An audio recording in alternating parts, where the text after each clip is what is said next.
The steak was a perfect medium rare, just the way he liked it. The green beans were crisp, the potatoes fluffy. I'd lit a candle more for myself than for him, a little flicker of warmth in the dining room. It was a Tuesday, but it felt like a good night. I felt content. I'd spent the day gardening, my hands in the soil, and there was a quiet satisfaction in that I was looking forward to telling him about the roses, the new buds I'd noticed.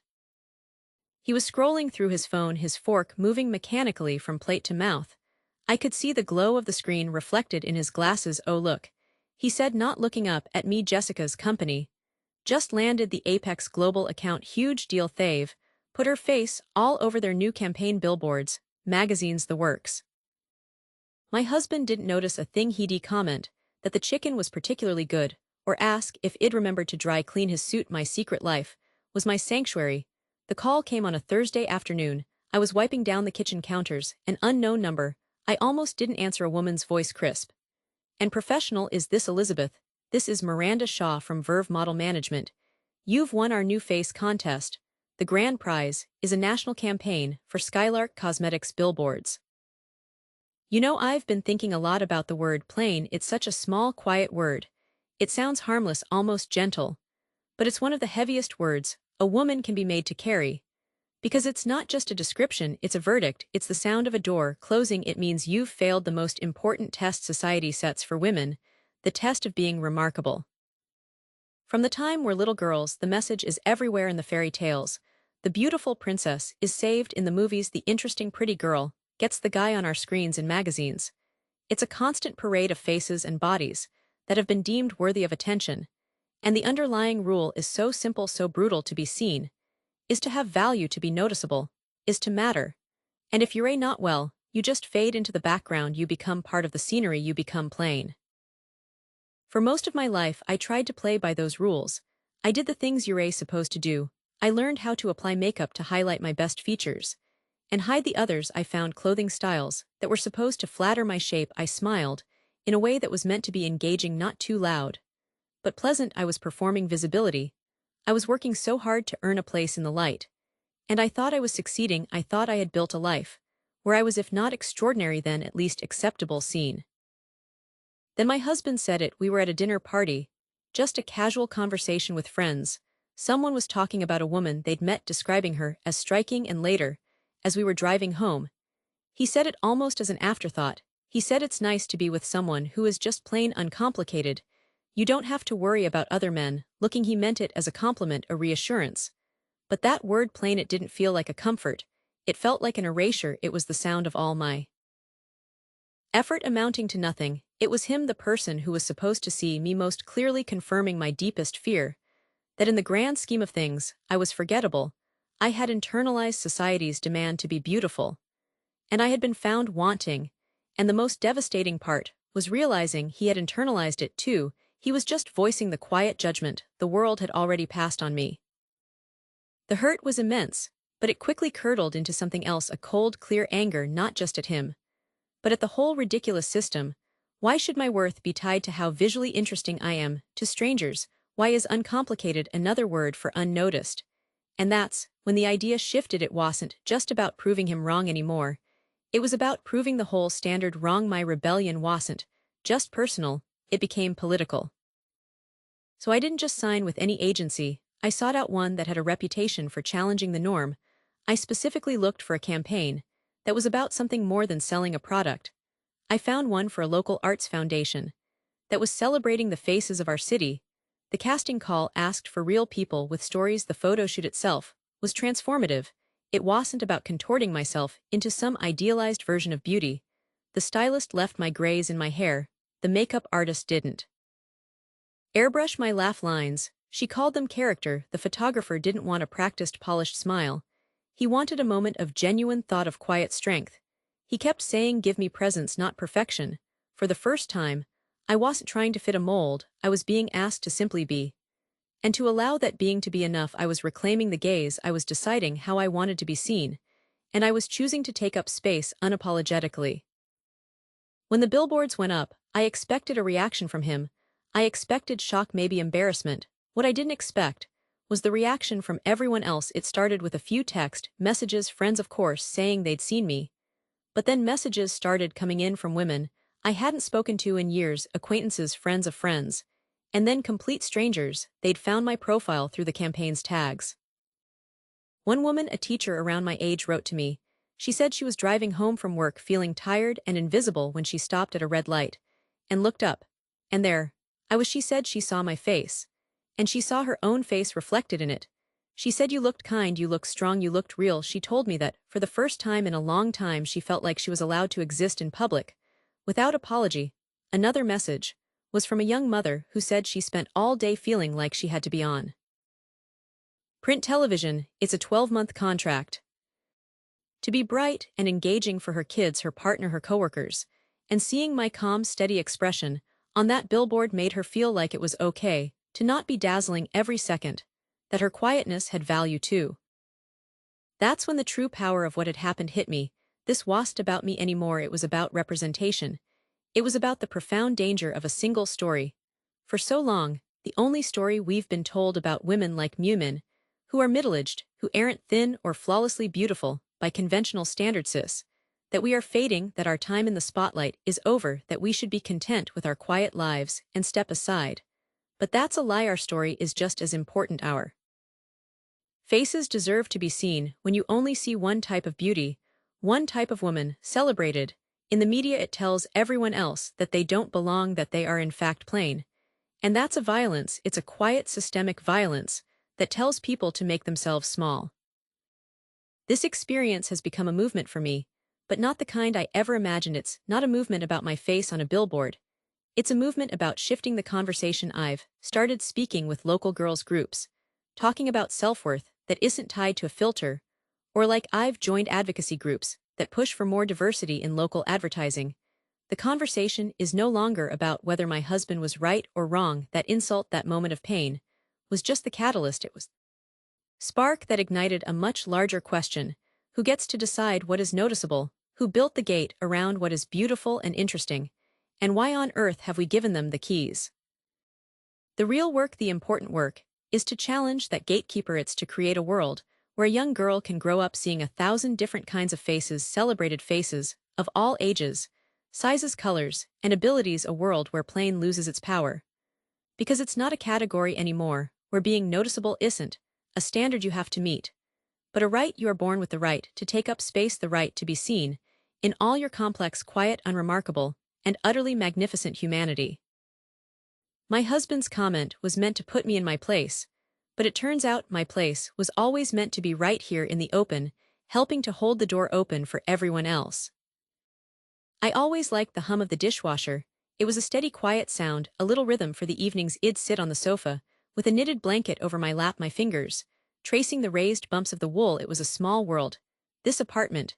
The view from the window was just the building next or a grid of lit and unlit squares. I was a figure in a perfectly constructed diorama, a wife, a person who made dinner and folded laundry. I played the part, moving through the rooms, but I always felt like I was just outside the glass, looking in at a life that was supposed to be mine. It was safe, I suppose. It was quiet then. One evening, my husband was looking at me from his armchair, and he said it so casually, while the news was on in the background. He said, "You've become so very plain." It wasn't mean. That was the strange part. It was just an observation, a statement of fact. But it was the sound of the glass case cracking, a tiny sharp fracture in the quiet. The call for the casting came like a message from another universe. I went to the address, a vast white studio that smelled of coffee and hairspray. They sat me in a chair that felt like a throne. A woman with kind eyes started with a brush. It wasn't like applying makeup. It felt like a ritual. The brush was a wand dusting away the plainness, painting on potential. Each stroke was a layer of someone new. They brought out clothes, fabrics I had never dreamt of touching, a dress that felt like liquid silver against my. I sank into a chair. The sponge was still in my hand. I must have misheard. I won skin. It was a second skin, a shell of light and possibility. I put it on, and I was no longer just me. The photo shoot itself was a kind of waking dream. The lights were so bright they erased everything else. I couldn't see the people, just the single unblinking eye of the camera. It was consuming me, pulling me out of my body and projecting something onto a screen. I was an idea, a shape, a series of angles and expressions. I followed the director's voice, a distant murmur. Tilt your chin softer, eyes think of Something beautiful. I thought of the quiet hum of the dishwasher. I left the studio hours later, the city air feeling strangely thin. I felt both more real and less real than I ever had, like a ghost that had been given a dazzling costume. The next morning I went out for milk. I turned the corner onto the main avenue, and I saw it was my own face, 20 feet tall. My eyes, the ones that had watched the dishwasher's light, were now looking down at the entire street. The makeup was perfect, the silver dress, catching the morning sun. I just stood there frozen on the pavement. It wasn't just one. As I walked I saw another. And another. Overnight the city had become a gallery, dedicated to a single subject, me. It was a surreal invasion, a dream that had bled out onto the buildings and bus stops. My giant self was silent, an impassive observer of the traffic. And the crowds. People hurried past, their glances flicking up to the billboard, then down to their phones, not making the connection to the small woman clutching a reusable shopping bag. But then a man waiting for the light looked from the advertisement to me and back again. His eyes widened just a fraction. That's when the city changed.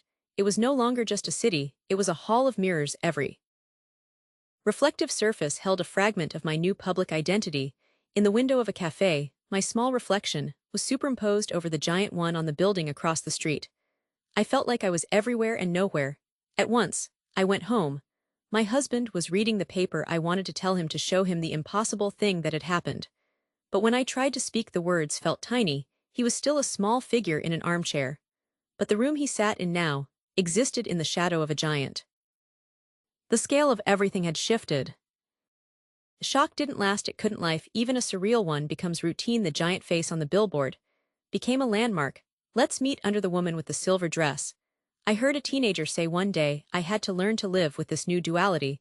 The woman who bought vegetables and the woman who sold perfume from a skyscraper were the same person. Strangers' glances became a normal part of the day. Sometimes they were curious, sometimes dismissive. I learned to hold my head a little higher, not as the model but as myself, moving through a world that now contained my echo. I started to see the billboards not as an invasion, but as a strange kind of companion. They were a constant, silent reminder that I was more than the quiet apartment. My husband began to look at me differently too. There was a new curiosity in his gaze, a hesitation. Before he spoke, the glass case was gone, shattered. We were both navigating this new open space. Then one day I walked down the avenue and saw workers on a crane. They were taking down the first billboard, the paper, with my face peeled away, in a long strip, revealing the blank board beneath. I felt a pang, not of loss, but of recognition. This too was part of the process. Over the weeks, they all came down. The city slowly returned to being just a city. The invasion was over. But the quiet that returned was different from the quiet before. It was the quiet of a small life. It was the quiet after a storm. A stillness that held the memory of the thunder. I am no longer plain. But I am not defined by the billboards either. I am the woman who lived through it. The woman who knows what it is to be a giant and to be small. I am in the kitchen, now, the dishwasher humming its familiar song. The sun is setting, and the window reflects a woman who is content. She is seen, and she is unseen, and both conditions are finally on her own terms. Your photograph, the authenticity, it's exactly what we're looking for, she said. We need you in New York next week for the shoot. I remember hanging up the phone and just sitting there in the silent house. The air felt different, charged. I looked around at the familiar room, the clock ticking on the wall, the mail piled on the table. This was the epicenter of my plainness. And I had just been handed a key to a different universe. A fierce protective instinct rose in me. I would not tell him, not a word. This victory was mine alone. The reveal would be on my terms, the biggest terms I could imagine. The shoot was a whirlwind, a studio full of strangers fussing over me, makeup artists, stylists, a photographer who kept saying, yes, that's the look right there. It was terrifying and exhilarating. They didn't want a blank slate. They wanted the woman they'd seen in the photo, the one with the life in her eyes. For the first time in years, I felt seen, truly seen, not assessed, not tolerated, seen. The launch day was a Monday. I knew the main billboard was going up on his drive to work right off the highway exit. He always took. I made his coffee. As usual, I kissed him goodbye. I watched his car pull out of the driveway. My heart was a drum against my ribs. I gave it an hour. Then I drove downtown. I parked across the street from a newsstand. And I waited. I saw the moment people started to notice. A woman stopped pointing. A group of teenagers took pictures with their phones. My face, 20 feet tall, was looking back at me from the cover of every major magazine on the rack. The Skylark campaign slogan was simple: see yourself. My phone started to vibrate once, twice, then it didn't stop. Calls from numbers I didn't know, texts from friends. Elizabeth, is that you? I silenced it. I was waiting for one call. It came 20 minutes later. His voice was a confused stammer. Elizabeth, where are you? I smiled. That's wonderful for Jessica. She's worked so hard. I am downtown running an errand. You need to see this. There's a billboard. It looks exactly like you. Does it? I said, my voice calm. What's it for? Some makeup. Skylark, but it's impossible. It can't be you. Why can't it be me, David? There was a long silence on the other end of the line. I could hear the highway noise in the background. He was still there, staring up at me. What have you done? He finally whispered. I drove home. He was already there, standing in the living room, pale. The TV was on, muted. And there I was in a commercial, smiling serenely from the screen. Explain this, he demanded, but the demand was weak. It was a plea. So I did. I told him about the contest, about the secret runs, the research, the shoot. I watched his face cycle, through emotions, confusion, disbelief, and then a slow dawning anger. You kept this from me, he said, his voice rising. All this time, why would you do that? He finally glanced up, his eyes scanning me quickly, from my simple ponytail to my old comfortable sweater. It was the same look he gave the quarterly reports, assessing, calculating its about presence. You know, impact. Some people just have it. They command a room. He took a sip of wine. You're lucky. In a way, you don't have that pressure. You can just blend in. You're too plain to be noticed. Really, it's a kind of freedom. You told me I was too plain to be noticed. I said, my voice still quiet. You said it was a freedom. I decided to see what kind of freedom it really was. And then he did what I knew he would do. He tried to rewrite history. His face softened into a pathetic attempt at a proud smile. Honey, I was only trying to motivate you. You know that, right? I knew you had it in you. I was just challenging you. It's what I do at the office, light a fire under people. I looked at him, really looked at him, the man I had shared a bed with for 15 years. And I saw him for what he was: small, insecure. You weren't motivating me, David. You were comforting yourself. My plainness made you feel bigger, safer. Now that I am not plain anymore, you don't know what to do. You're scared. The mask fell completely. His face contorted. This is ridiculous. Do you have any idea how this makes me look? My friends will see this. My colleagues, they'll think I am some kind of a joke. There it was, the core of it. It was never about me. It was about him, his perception, his image, how it makes you look. I repeated. I almost laughed. For years, you defined how I look to you, to the world. You defined me as plain, as invisible. Well, look again. I gestured to the television screen, where my face was now selling lipstick. I am being noticed. And you don't get to claim credit for it. The divorce was swift. He was too embarrassed to fight it. The papers were signed.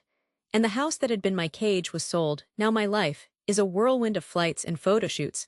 I have an apartment in the city, with a view that stretches for miles. Sometimes I'll be walking down the street, and someone will stop me. Aren't you the woman from the Skylark ads? It still surprises me.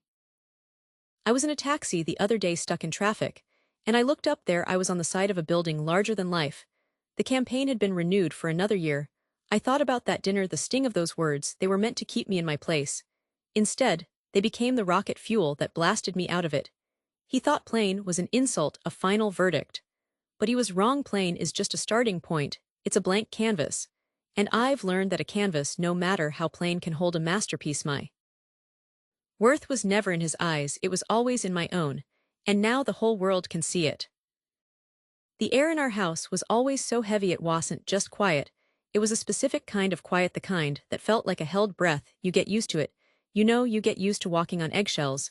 You can't even see. You get used to the little comments. The way a compliment is always followed by a qualifier: that dress is nice. But isn't it a bit bright for you? You cooked a lovely dinner. Though the sauce was perhaps a touch too salty, it was a constant low-grade hum of not being quite right, not being quite enough. My self-esteem wasn't something he shattered in one go. It was eroded slowly, deliberately, like water dripping on a stone, wearing it away grain by grain. The words didn't land like a slap. They settled, they seeped into the quiet of the room, into the steam rising from our plates. They were casual, delivered with the absolute certainty of someone stating a simple fact. The sky is blue, water is wet, you are plain. I felt my smile freeze on my face. It was the confirmation of something I'd felt for years, a low hum in the background of our life together. I was the wallpaper, functional, unobtrusive, and utterly invisible. And then he said it. We were at one of his work dinners. I was playing my part, smiling, nodding, making the right small talk. I remember feeling proud. That night, like I'd finally gotten the performance right. On the drive home, there was a silence. I asked him what was wrong. He sighed, that weary sigh I knew so well, the one that meant I was being difficult without even trying. He said, "It's nothing, it's just sometimes I look at you, and I see plain, just so utterly plain." He said it like he was stating a simple, undeniable fact, like he was commenting on the weather. The word itself is so small, isn't it? Just 5 letters. But it's a void. It has no edges, no texture, no substance. It means unremarkable, forgettable, lacking any special features common. It means without value. It's not like being called ugly, which at least carries a kind of brutal, dramatic weight. Ugly is a statement, plain is an erasure. It's the absence of anything worth stating. It was the final drop of water that wore through the stone in that moment, the persona I had built, the careful, pleasing, agreeable wife. It just dissolved. The mirror he held up to me didn't show a flawed person, it showed no person at all. And the shame that washed over me was so complete, so total, because I believed him. I looked at the blankness he described, and I saw the truth. I had made myself into nothing to become everything he wanted, and the final reward for that was to be seen as nothing. The weeks after were a fog, a gray, muffled depression. I would move through the house, this beautifully decorated, empty house, and feel like a ghost. I felt unseen, because I had been told explicitly that I was not worth seeing. The worst part was I agreed with him. I'd look in the mirror, and all I could see was the plainness. My face had no interesting lines, no character. My thoughts felt dull. My entire life felt like beige wallpaper. I was drowning in the negation of myself. I had internalized that label so completely, it became the only truth I knew. I was plain. That was my name now. But then there was another moment. I was sitting on the bathroom floor just crying, and I looked up at the cabinet. It was a mirrored cabinet, and I saw my red, puffy, pathetic face. And for the first time a thought broke through the fog. It wasn't a kind thought. Not yet. It was just a question. Why does his opinion feel like a fact? Why is his gaze the only one that defines me? And in that crack of a question, a sliver of light got in. I realized the word plain wasn't a measurement of me, it was a measurement of his lens. It was a reflection of what he needed me to be: small, unthreatening, unremarkable. Because if I was plain, I was safe. I wouldn't outshine him. I wouldn't have needs that were too big or opinions that were too loud. My plainness was a requirement for his comfort. The insult wasn't about my lack of value. It was a tool to protect his own fragile sense of value. It was projection, pure and simple. He needed to manage his own deep-seated insecurities by making sure I never had the confidence to make him feel insecure. That realization was the catalyst. The pain stopped being a prison and started becoming fuel. I decided to use the word. I didn't want to run from it anymore. I started therapy. I told my therapist, my voice shaking, that my husband thought I was plain, and that I believed him. We started there.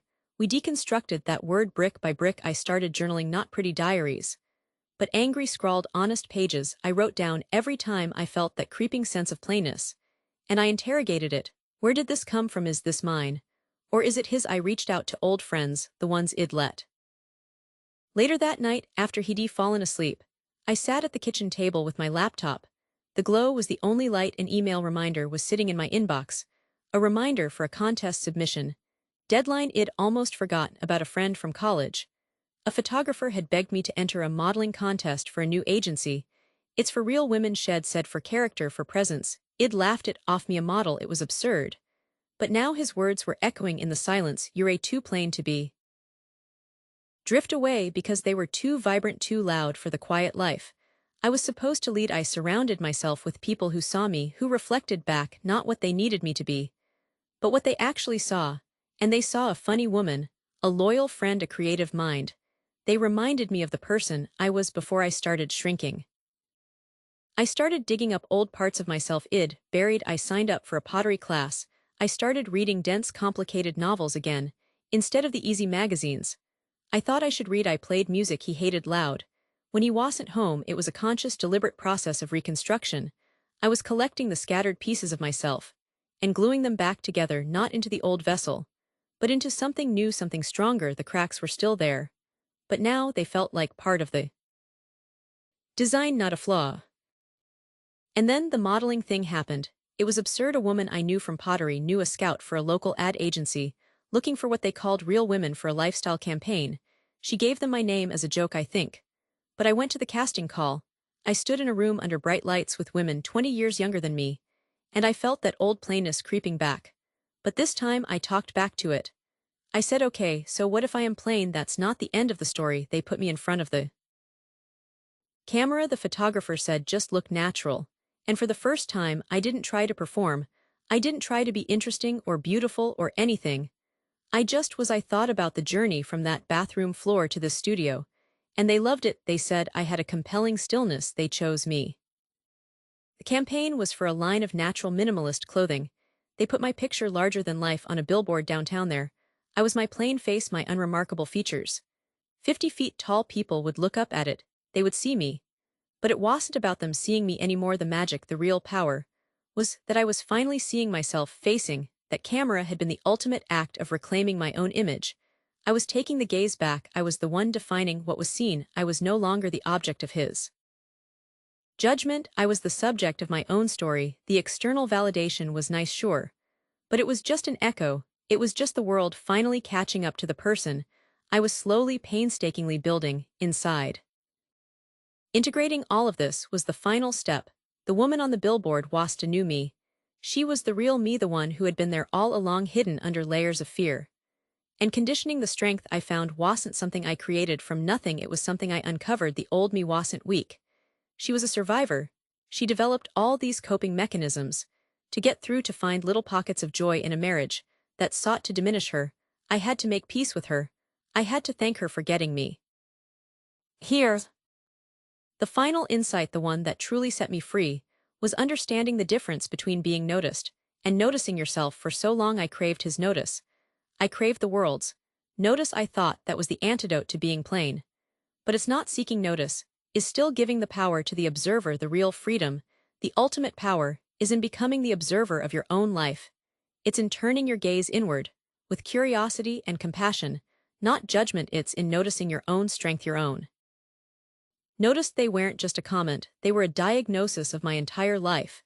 And staring at that submission form, they transformed. They became a challenge, a resilience, your own unique and utterly non-plain spirit. That billboard eventually came down. The campaign ended. People stopped looking. But it didn't matter, because I never stopped looking at myself. I never stopped valuing what I saw. The insult tried to negate me. But in the end it forced me to find a self that is so much more solid, so much more real, than any label he could ever give me. He called me plain to make me small. And in doing so he gave me the entire world. JSON parse, or network error, expecting value. Line 393, column 1, char 2156. You want to know the real story behind the brand, the one you want find in the polished About Us page, or the investor pitch decks. It's not a story that starts in a boardroom, or with a groundbreaking idea. It started with an insult, a single brutal piece of market analysis, delivered by my then husband. We were at a networking event. I remember the room was full of that specific kind of energy, the low hum of potential deals and strategic alliances. He was in his element, working the room. I was present. I was his partner. But in a supporting role. My brand, if you could even call it that, was weak. It was undefined. I was the quiet wife, the reliable background fixture. My value proposition was unclear, and my market visibility was practically zero. I had completely merged my identity into his venture. The comment came later. That night it wasn't even an argument. It was just a cold, offhand observation. He said, "You blend into the wallpaper. You're too plain to be noticed." He meant it as a personal critique, a dismissal of my presence. But somewhere deep in the part of my brain that was always analyzing, always strategizing, a switch flipped. I stopped hearing it as an emotional attack and started hearing it as a brutally honest, if vicious market analysis. He was right. In the marketplace of life, of business, of ideas, being noticed is the absolute prerequisite for success. If no one sees you, no one can buy what you're selling, whether it's a product, a service, or your own expertise. My problem wasn't my feelings. My problem was my profound market invisibility. That was the pivot point, the moment I stopped feeling hurt and started problem solving. The central question became strategic, not emotional. How can I achieve total market saturation? How can I build a brand that is impossible to ignore? I decided to treat myself as a startup. I became the CEO of my own life. My first board meeting was with myself. And the agenda was a complete overhaul. This was the product development phase. I was the product. I audited my skill set. What were my assets? What were my liabilities? I invested heavily in R&D. I took courses, learned new software, hired a career coach. I focused on physical wellness, not just for aesthetics, but for performance optimization. A tired, unfocused CEO makes bad decisions. I worked on my personal style, not to become fashionable, but to develop a cohesive visual identity. I defined my brand's core values: resilience, clarity, authenticity. I crafted my mission statement. My target audience at first was just me. I had to become a person I would believe in, I would invest in. I clicked open form. I filled in my name, my details. I attached the photos my friend had taken of me in the garden just a few weeks ago. My hair was a mess. I had dirt on my cheek. But I was laughing, really laughing in that picture. I didn't look plain, I looked alive. I hit submit. It felt less like a hope, and more like an act of defiance, a secret I was keeping from the world, and especially from him. The modeling contract, when it happened, was not the goal. It was a strategic partnership. It was a high-profile marketing channel. I saw it as a platform, a way to gain immediate, widespread visibility for the new brand I was building. It was a means to an end, a brilliant piece of guerrilla marketing that would generate the awareness I needed to launch my own primary venture. The Billboard campaign was the launch. It was pure, unadulterated market saturation. We analyzed the data, the traffic patterns, the demographic flows. We placed those images not as art, but as high-impact advertisements for a new brand me. It was about creating top-of-mind awareness on a massive scale. Overnight, the brand recognition went from zero to significant. The publicity was a force multiplier. It gave me the leverage to launch my consulting firm, which was always the core business. The modeling was the marketing budget. The consulting was the revenue stream. The business results were tangible, measurable. We monetized the visibility, speaking engagements, corporate contracts, a best-selling book on personal branding. We achieved complete financial independence. The original critic, my husband, became irrelevant. His opinion was a data point from an outdated market survey. The market itself had validated my value. The balance sheet was the only review that mattered now. His reaction when he saw the scale of it all was noted. But it wasn't a metric we tracked. It was external noise. The business was the focus. We had moved from a reactive posture to a proactive, market-leading strategy. The legacy now is about building an empire, not about settling a score. The focus is on sustainability, on building a community around the brand. We've launched a foundation to mentor other women in branding and business. The lesson, the core takeaway I share with every client and every audience member: is this your personal brand? Is your most valuable asset? It is the foundation of your credibility, your influence, and your net worth. You must protect it, invest in it, and continuously refine it. Never ever let anyone else devalue it. And the final, most powerful piece of strategy I learned: criticism, even when it's delivered with malice, can be your most valuable source of market research. It can highlight a weakness in your positioning, a flaw in your public-facing strategy. The key is to detach the emotion and analyze the data. That insult was the catalyst for a complete and highly successful pivot. It was the brutal, unsolicited focus group feedback that launched a $1 million brand. So listen to your critics, but listen like a CEO, not like a victim. They might just be giving you the blueprint for your next breakthrough. It was a Tuesday, I think the most ordinary of days, the kind of day that just slips by without anyone noticing. He said it over dinner. Just a casual comment tossed across the table, like it was nothing. Just plain. He went back to his food. After he said it, the world didn't stop. The clock on the wall kept ticking. But something inside me just folded. It was the quiet finality of it. Not even an angry insult, just a statement of fact in his eyes, a confirmation of everything id. The next morning I started. It began small: a longer walk with the dog, then a proper run. I dug out an old yoga mat and started following videos online. The burn in my muscles felt good. It felt like progress. It felt like fuel. I started reading not novels, but industry blogs, articles about the modeling world. I learned about angles, about lighting, about the business behind the beauty. I practiced in the mirror when he wasn't home, not a practiced model's smile, but something else I tried, secretly feared for years: The silence in our house after that was a physical thing. It had weight. It pressed down on the furniture. It filled the spaces between us in bed at night. I felt like I was disappearing, becoming a ghost in my own life.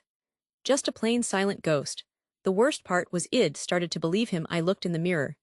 And I didn't see a person anymore. I saw a list of inadequacies. My hair was the wrong shade. My smile was too small. My dreams were too big, or maybe not big enough. I was a collection of note-nuffs. And I felt so completely, utterly alone in it. He was right there in the next room. And the distance felt like an ocean. I didn't call him. I didn't even consider it. The shame was too thick. How do you tell the person who finds you plain that their words are killing you? So I called Sarah, my oldest friend. I just showed up at her door. And I didn't even have to say anything. She took one look at my face, pulled me inside, and sat me down at her kitchen table with a cup of tea that I didn't want, and I told her the words tumbled out messy and choked. I told her what he'd said, and how small it made me feel. And she didn't just listen. She got angry, not at me for being upset, but for him for ever thinking such a thing, let alone saying it. Her face just hardened. She put her mug down with a firm click. He's wrong, she said. And her voice was so steady, so absolute. He is completely unequivocally wrong. And she didn't stop there. She listed things: my laugh, my loyalty, the way I could light up a room when I was talking about something I loved. She listed them like facts, like undeniable truths. And in that moment her belief in me was so strong it was like a rope thrown to someone drowning. That conversation right there, in her warm, messy kitchen, was the first crack of light. It was the catalyst. It made me think. If she could see all this in me, maybe it was really there. And maybe I needed more people who saw it too.